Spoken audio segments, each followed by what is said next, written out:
Hi, I'm Dr. Mike Monroe Kiefer. I provide training throughout the United States in surviving an active shooter incident. In this four-part video series based on the United States Department of Homeland Security, you will learn life-saving tips based on their methodology of 1. Run, 2. Hide, 3. Fight, and 4. Prevention. I encourage you to watch these videos with your family and your co-workers. Link the videos to your company website and your social media sites, such as LinkedIn, Facebook, Twitter. Contact me for the many training options available at powermindtraining.com. The three options of run, hide, fight are not to be done in order. They are actually fluid, and the distance from the shooter determines the sequence. For example, if you're under 6 feet from a shooter, you may need to fight. 60 feet from the shooter, you should probably run and hide. Fighting may also afford you the opportunity to stun the gunman so you can then run or hide. Alright, for our third video, let's look at the fight option. Your goal in the fight option is to attempt to incapacitate the shooter. You must act with full physical aggression. Also use improvised weapons, and commit to your actions. Once you decide to fight, keep fighting. When you act with full aggression, you're trying to harm the shooter. Distance helps you determine the fight option. If you're 6 feet or less from the shooter, you're probably going to have to fight because you don't have any option to run or to hide. When you start fighting a shooter, ask for help, scream for help, yell for help. A mob of people or even another person helping you can be a great advantage. Oftentimes people simply want to stand around and watch a fight, videotape it with their phones, or just be an onlooker. So if you engage a shooter, you're going to have to tell other people what to do, and that is to help you fight the shooter. The strike and run technique. Your best option for disabling a shooter is a head strike, some sort of hit in the head. Your second option is to disable their eyes. If you disable one eye or both eyes, it becomes very effective, and they're not likely to be able to shoot anyone if they can't see anyone. Third option would be a neck strike, and then the fourth would be genital area. A lot of times people think the genitals is the first area to go after, but it's not. You have a small target zone. If you miss, you simply enrage the shooter. So always go for a head strike and the eyes.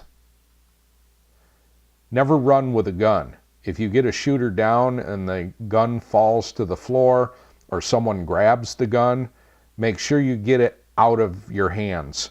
When law enforcement arrives, they're looking for the hands. What is in a person's hands? Weapons, guns, etc. So you want to make sure that you don't handle or run with a gun. What can you use as an improvised weapon? Lots of things can be used as weapons. Hand tools, garden tools, wrenches, almost anything can be used as an improvised weapon.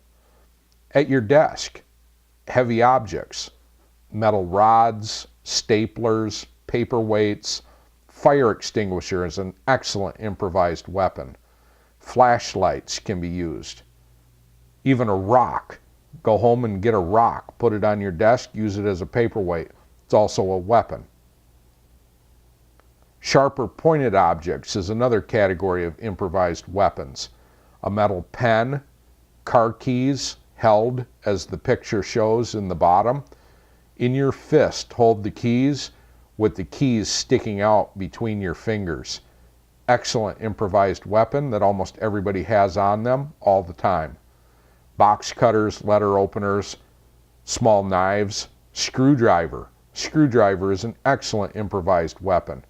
Even a fork or a small knife that you find in a lunchroom or a cafeteria, or while you're at the restaurant. You always have silverware at a restaurant. You have improvised weapons right handy with your utensils within 3 seconds of reach. When you hear gunshots, ready your weapons immediately. You have to be able to lay your hands on the weapon in 3 seconds or less. So it can't be in a drawer, it can't be in your purse, it's got to be ready to go. Belts, scarves, and ties can also be used as weapons. The belt buckle can be used to strike. Other large or long objects can be used to wrap around the shooter's neck. Fire extinguishers, either spraying the fire extinguisher or using the fire extinguisher to hit someone with. But you always have to remember to pull the pin. All fire extinguishers have a pin that needs to be pulled before you can fire the fire extinguisher. So do some fire extinguisher training beforehand so you know how to operate the fire extinguisher. When you strike, go for the head, face, and neck area. Disabling the shooter's eyes, very key. What do you have as an improvised weapon in your work area right now? Sitting at your desk, sitting in your office, look around. What can you lay your hands on within 3 seconds and use as an improvised weapon? Go to the break room or the cafeteria at your workplace. What is available there that you can use as an improvised weapon? The 3-second rule. You must be able to lay your hands on the weapon and have it ready within 3 seconds. Here's a series of weapons that are available on eBay or Amazon. Metal weapons won't go through a metal detector, but plastic ones will. So there are several options as I go through these small hand-to-hand weapons, and they can be had in either plastic or metal options. These are called safety cats, readily available on the internet. Plastic format goes through a metal detector. This is called a heart attack. They're made out of plastic or wood. Hold them in your hand, and then the pointed end sticks out. Close quarters, hand-to-hand combat. A lot of times people look at these things and they say, well, that isn't going to like kill somebody. And probably not, but it's much more effective to hit somebody with this than simply your fist. Expandable batons come in either metal or plastic. Tactical pens, or any metal pen for that matter. I have a stainless steel pen that looks similar to the one in the picture here, and I've traveled all over the country with that in my pocket. So I've gone on airplanes, traveled all over the place, never had any trouble getting in or out of a location with my stainless steel pen, which is similar to this tactical pen you see here. Ian Sinclair developed a plastic and metal credit card knife that folds up, fits in your wallet, fits in your purse. The thing I need to mention on some of these is you need to practice with them. It'd probably take you 3 seconds to get this unfolded or more, especially if you have to get it out of your purse or out of your wallet first. So some of the weapons might be a weapon that you can use once you're in your hiding spot or once you're in your secured room. Then you have time to ready a weapon such as this. If you're simply sitting at your desk, you might just only be able to grab a pair of scissors or a stapler. These are called neck knives or belt knives. They have short blades. They can be worn on the belt or around your neck. Also, I want to caution you, you're probably going to have to check with your work site or local law enforcement and regulations in your state and county. Some weapons are legal in some places, illegal in other places. So you're going to need to check with local law enforcement to make sure. A lot of things you can buy on the internet are not necessarily legal for you to carry. This is made out of wood. It's called a wick stick, available on eBay. What weapons do you have in your pencil cup at work?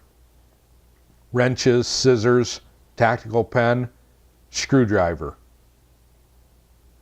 Metal knuckles are illegal in Minnesota, the state where I live. Not going to be allowed to use any form of brass knuckles. One weapon that I like, non-lethal, is pepper spray. People often ask me at the seminars, what kind of pepper spray should I get, what brand, what type, etc. I go through a lot of this in my improvised weapons training seminars, but Saber Red is an excellent brand. So most products made by Saber Red have expiration dates on them. They're used by law enforcement throughout the country. So I would direct you to Saber Red's website for pepper spray and other non-lethal weapons that a citizen can carry. Keychain pepper spray dispensers are also available for close quarters, close contact. Again, always spray for the face, the eyes. Do not get gun type dispensers. So a lot of these pepper sprays are available in a gun format. You squeeze the trigger and the spray comes out the end. Problem with that is you carry that, you run with that.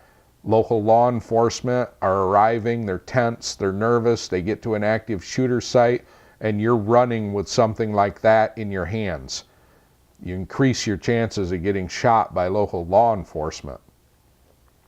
Also, stun guns come in a handheld format. They also come in a gun format. I do not recommend the gun format for the same reasons. Looks like you're carrying a gun from 20 or 30 yards away. You might get shot by law enforcement. Tactical flashlights is another option.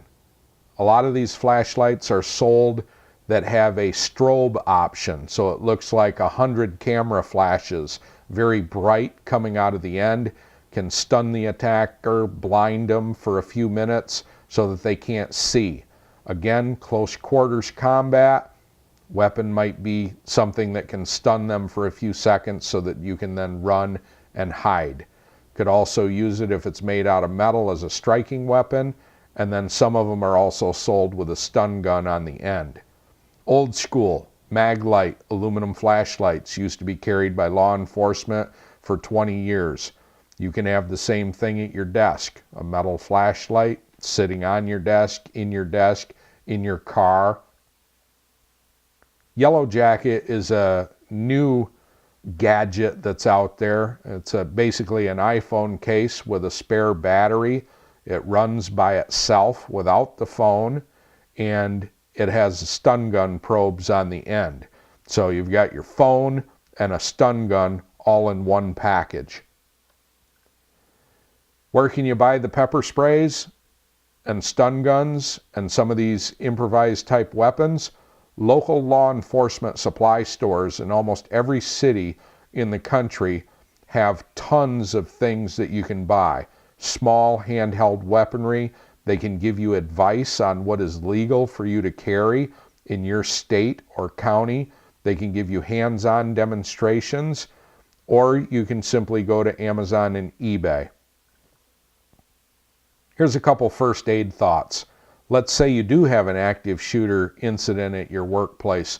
Do you have the first aid materials necessary to stop bleeding?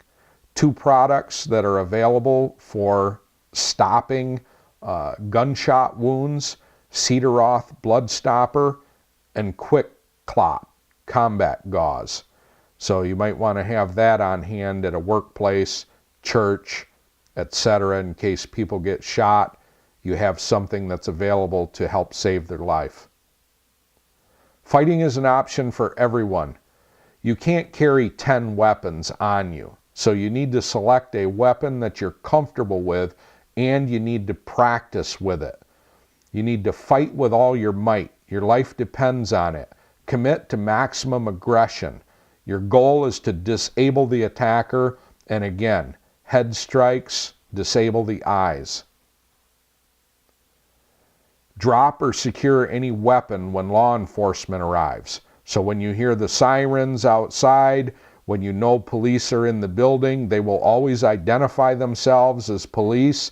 They will shout so that people know that they are on scene and they have arrived. Be sure to get the weapon out of your hands. Police are always looking at people's hands for weapons. So secure the weapon, put it in your pocket, drop it, Make sure you don't have anything in your hands when local law enforcement arrives on the scene. Everything you learn helps. Share this information with your partner, your kids, your family. And again, all these same principles apply no matter where you are. You always have the fight option available. There are so many weapons in a workplace, in a church, in a school. If you know what to grab, if you know what to use, it's very important that you have a weapon handy in case you have to use the fight option. And again, the drills. When I go on site to places, we drill with the weapon. What's comfortable, what can you hold, what can you strike with, what feels good in your hand, and what can you lay your hands on in 3 seconds or less. So doing drills is critically important. It's good to watch a video, it's good to have the information in your head, but you have to do the drills. That's part of the training that I provide. Pepper spray training, on-site drills, fire extinguisher training, etc. So be trained, be safe.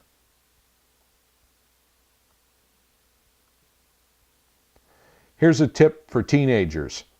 If you have to fight someone, if someone attacks you on the street, if someone attacks you when you get out of your car, in a parking garage, be sure and scream for help. So don't just stand there and fight the attacker, yell for help. When people hear someone yelling for help, it draws their attention and someone may join in to help you with the attacker. If you're just silent and fight the person, or you scream, people may ignore that. So you must yell for help. Tell other people to help you. Be sure and visit my website, powermindtraining.com, for more information and educational videos. Be trained, be safe.